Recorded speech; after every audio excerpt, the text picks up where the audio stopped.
This video is about molding knives that fit in this cutter block, and a question from Mr. Johnson. And of course he doesn't allow me to stitch his comments, and so I can't use his comment, but what we want to know here is the rake angle of this cutter block. Let me explain. Now, all kinds of cutter blocks have all kinds of different rake angles, and that is the actual angle at which, if I draw a line through center, that cutter is actually attacking. In saw blades, we would say, is that a negative or positive rake?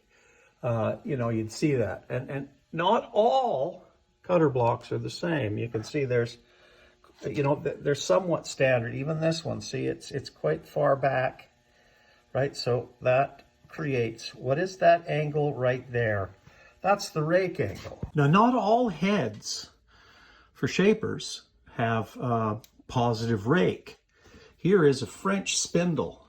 So this is an old type of head. These are outlawed in the UK. The knife goes right through the center of the spindle. So it has a neutral rake, no rake. It's like a high-speed scraper.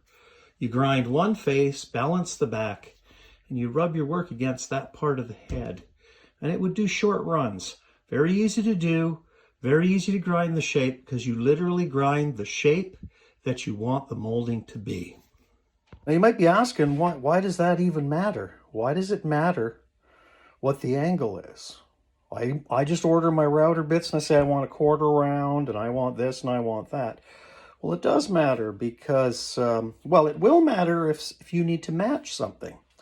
If you want to draw a shape that you want to reproduce as a molding, you'll need to know what the rake angle is. So when you order knives to put in, they're held at the right angle so they produce the right shape. Let me explain. So how do you determine the rake angle of a cutter block? Well, luckily in my manual, there was a drawing of the head. These are the plates that you're looking at that can be removed, and so our knife projects out of there. You can see I drew a line across that. And so that's going to be where my line is, okay? Now I took one of my protractor things here, and what I did is I went from the center to where it exits the head, and I drew that line right there. I then put just a 90, and this little area here is the protracted angle, which I then just put a thing on here, and I determined that is 38 degrees. Now, you might say, well, it's 38 degrees from there to that cutting circle, but because the knife can project further out, let's say out to here, then that angle for where the cut is in that locangle. See how the projection of the knife can change the rake angle. Do you see? If I say I'm going to project the knife out that far from the cutting circle, and I draw that line, it's going to be there. So that is the rake angle of the head. This is the rake angle of the knife. So what does that matter? Well, you see, I'm producing this molding, okay? And it has to be a perfect half round. So I cannot just grind that as a half circle.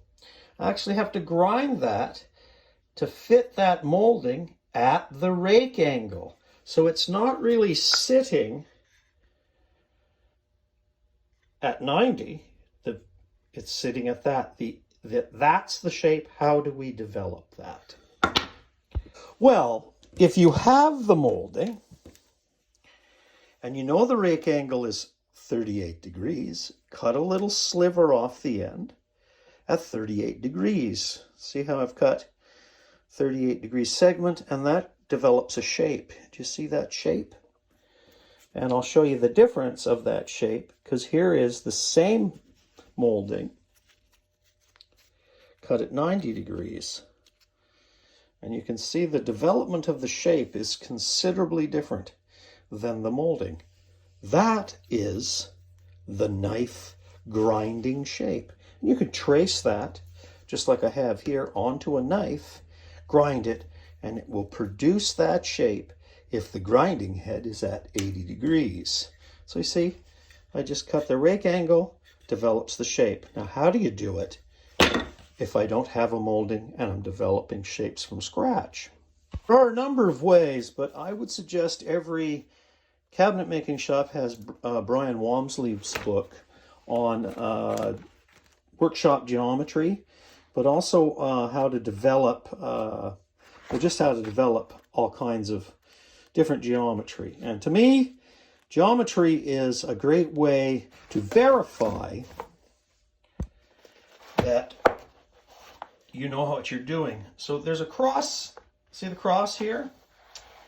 This corner here is the shape of the molding. So this molding comes up, goes in, it's a quarter round, goes in. That's the shape of that molding. So what we want to do is place that, and that can be full scale. It doesn't matter what size you would want to draw that full size. I'm sorry.